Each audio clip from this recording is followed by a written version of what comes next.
Well, hello. None of you are with the Hudson Bay Company, are you? Oh, good. I was so distressed when I saw people coming because my husband Amos and I came here to the Oregon Territory in 1845, and we stopped at Fort Vancouver on Christmas Day, actually, and we found them very, very helpful. That was until we went out and started looking for our land claim. And we chose to stay on the north side of the Columbia River. And we actually laid claim to about 660 acres here. Our property went from the river up to present-day Fourth Plain and from Main Street west. The Hudson Bay Company were not happy. They were trying to keep this territory for the British. And even though negotiations were underway between the United States of America and Great Britain, they didn't want us on this side of the river. They felt that the Columbia River was going to be the dividing line between the American-held territories and the British-held territories. But we were determined to lay claim to this land. It looked profitable to us, looked prosperous, and so we did. The Hudson Bay Company came many times to try and throw us off our land. They destroyed our fences almost as fast as we could build them. And my husband, myself, and our 10 children were constantly having to rebuild things. And they sent a gentleman to come. He and his servant came to try and evict us from the land.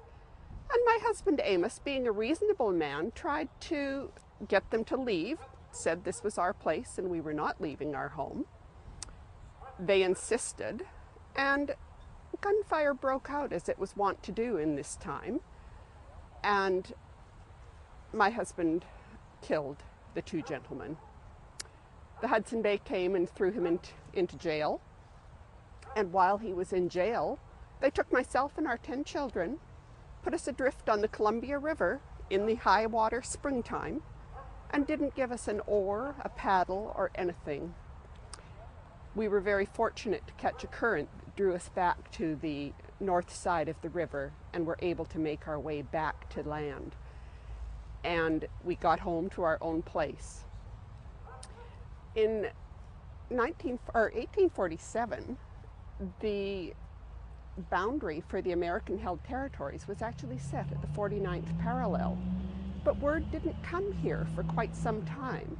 And it wasn't until 1845, when the U.S. Army came and took control of Fort Vancouver, that we were actually acknowledged as rightful owners of our land here on the north side of the territory. My husband unfortunately died in a boating accident. He had gone down to California to get supplies for our boat, or for our shop, which he and my oldest son ran. And they broke up on the bar in the Columbia River. But at that time, I decided that I was staying on our land, that I was going to hold it for our children, and I started working with the territory to try and lay out the town of Vancouver, and was very fortunate that I was able to do this. We donated some land for the park, which is the longest standing city park, and we're quite proud that it's still there.